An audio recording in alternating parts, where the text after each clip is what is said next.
ఈరోజు ఒక మంచి ఉద్దేశంతో చేపట్టిన చర్యలను కూడా మీ స్వార్థం కోసం ఈ ప్రభుత్వం విఫలం చెందింది అని చిత్రీకరించాలన్న ఆలోచనతోని ప్రభుత్వం మీద కాంగ్రెస్ పార్టీ మీద చేసే దాడిలో భాగంగా తెలంగాణ అభివృద్ధి మీద కూడా మీరు యాసిడ్ దాడులు చేసే పరిస్థితులు వచ్చినాయి అధ్యక్ష. తెలంగాణ కుప్పగూలాలన్న ఒక ఆలోచనతోని కుట్రపూరితంగా అన్ని రకాల వేదికల మీద తప్పుడు ప్రచారం చేయడం వల్ల ఈరోజు తెలంగాణ ప్రతిష్టను మసకబార్చే ప్రయత్నం చేస్తున్నారు అధ్యక్ష. దయచేసి తమరి ద్వారా నేను చేస్తున్న విజ్ఞప్తి ఒకటే, ఇట్లాంటి కుట్రలు చేయకండి.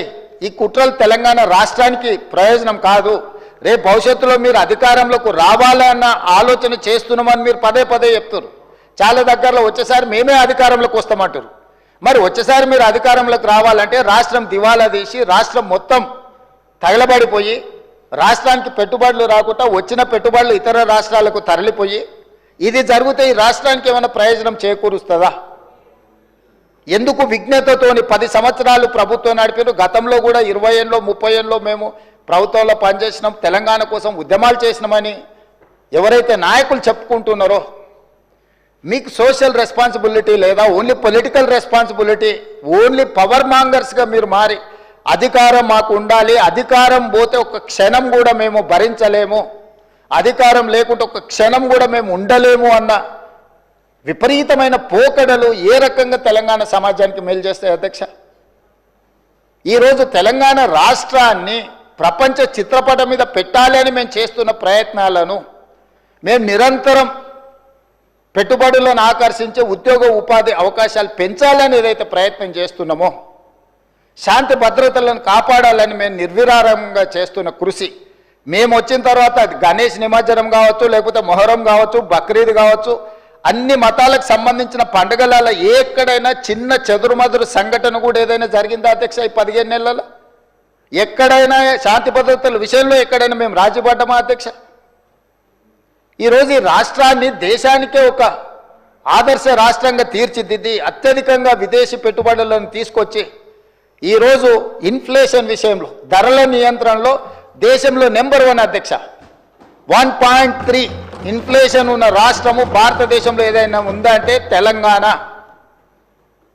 ధరలను నియంత్రించడంలో, ఉద్యోగ ఉపాధి అవకాశాలు కల్పించిన దాంట్లో, నిరుద్యోగ సమస్యను తగ్గించిన దాంట్లో, స్టేట్ ఓన్డ్ ట్యాక్స్ కలెక్షన్లో, ప్రతి దాంట్లో దేశంలో నెంబర్ 1 తెలంగాణ రాష్ట్రం నిలబడ్డది అధ్యక్ష.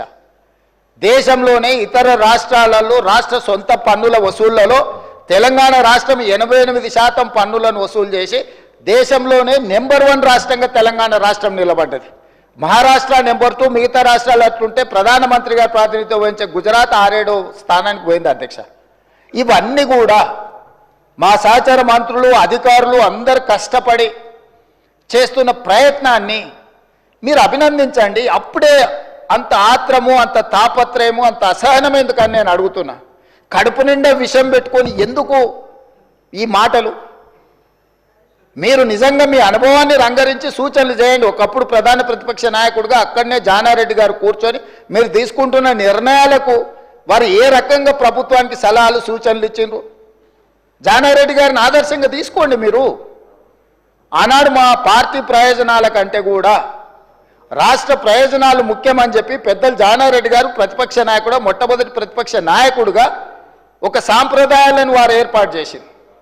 ఆ సాంప్రదాయాలను ప్రతిపక్ష నాయకుడిగా బట్టి విక్రమార్క గారు కొనసాగించారు. మీరు కక్షగట్టి ప్రతిపక్ష హోదా తీసినా, మీరు మైకు ఇచ్చినా ఇవ్వకపోయినా, మీరు ఇచ్చిన కొద్ది సమయంలో కూడా వారు ప్రతిపక్ష నాయకుడిగా మీకు ఎన్నో రకాలుగా సూచనలు ఇచ్చే ప్రయత్నం చేసిండ్రు.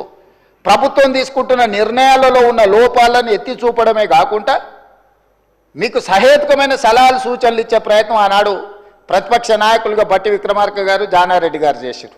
ఈరోజు కూడా మీ నుంచి మేము ఆశిస్తున్నాం. మీరు ఎంత చేసినా, ఎగరెగిరి దంచినా, ఎగరకుంట దంచినా మీకు వచ్చే కూలి అంతనే.